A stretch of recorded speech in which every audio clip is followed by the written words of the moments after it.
मोदी पवार भेटीत राष्ट्रवादी सत्तेत जाण्यावर शिक्कामोर्तब। पवारांची राष्ट्रवादी एनडीए मध्ये येणार, तयारीत रहा। भाजप वरिष्ठांच्या फडणवीस शिंदेंना सूचना, सूत्रांची माहिती। पवारांची एनसीपी एनडीए मध्ये सामील होण्याच्या चर्चेदरम्यान दिल्लीत दोन महत्त्वाच्या भेटीगाठी। सुनील तटकरेंनंतर खासदार सुप्रिया सुळे यांनी बजरंग सोनवणेंकडून अमित शहांची भेट, लेखीच्या रिसेप्शनचं निमंत्रण दिल्याची सुळेंची माहिती। बिहार बंद दरम्यान AK-47 ने गोळीबार करणारा जवानांचं निलंबन। व्हायरल व्हिडिओची गांभीर्याने दखल घेत कारवाई, जवान अभिषेक पटेल निलंबित।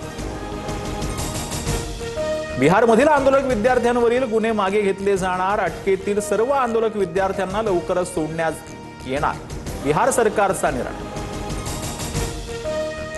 आसाम, बिहार आणि पश्चिम बंगालमध्ये विद्यार्थ्यांना अटक, सरकारनं तातडीनं FIR मागे घेऊन आश्वासन पाळावं, विद्यार्थ्यांना न सोडल्यास पुन्हा आंदोलन करणार, BJPचा इशारा। कपिल सिब्बल यांच्याकडून आंदोलक विद्यार्थ्यांच्या कायदेशीर लढ्याला 1 कोटींचा निधी, CJP आंदोलकांना कायदेशीर आणि वैद्यकीय मदत करणार, देशभरातील वकिलांनीही मदतीसाठी पुढे येण्याचं आवाहन। लोकसभेत सरकारकडून सार्वजनिक परीक्षा सुधारणा विधेयक सादर, उद्या विधेयकावर चर्चा होणार। आजच्या चर्चेदरम्यान लाठीचार्जबाबत शहांनी निवेदन देण्याच्या मागणीसाठी विरोधकांचा गदारोळ। MPSC औषध निरीक्षक पदाचा पेपर फुटल्याचा आरोप, नंदुरबारच्या कौटिल्य अकॅडमीतून पेपर फुटल्याचा दावा, अकॅडमीने मात्र आरोप फेटाळले, तर प्रकरणाची चौकशी करून पोलिसात तक्रार दाखल करणार, महाराष्ट्र लोकसेवा आयोगाची माहिती।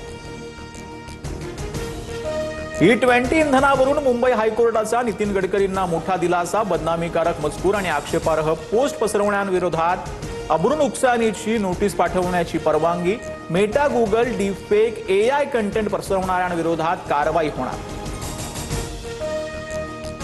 ठाणे पालिकेत पुन्हा शिंदेंची शिवसेना विरुद्ध भाजप वाद चव्हाट्यावर, उद्घाटनाला न बोलावल्यानं उपमहापौर आणि भाजपचे नगरसेवक नाराज, पुन्हा उद्घाटन करण्याच्या मागणीसाठी आयुक्तांना पत्र, शिंदेंकडून ठाण्यात विविध विकास कामांचं भूमिपूजन करण्यात आलं होतं। सोयाच्या बनवतानाचा किळसवाना व्हिडिओ समोर, व्हिडिओनंतर नेटकऱ्यांकडून संताप व्यक्त, ग्राहकांच्या आरोग्याशी खेळ करणाऱ्यांवर कारवाईची मागणी।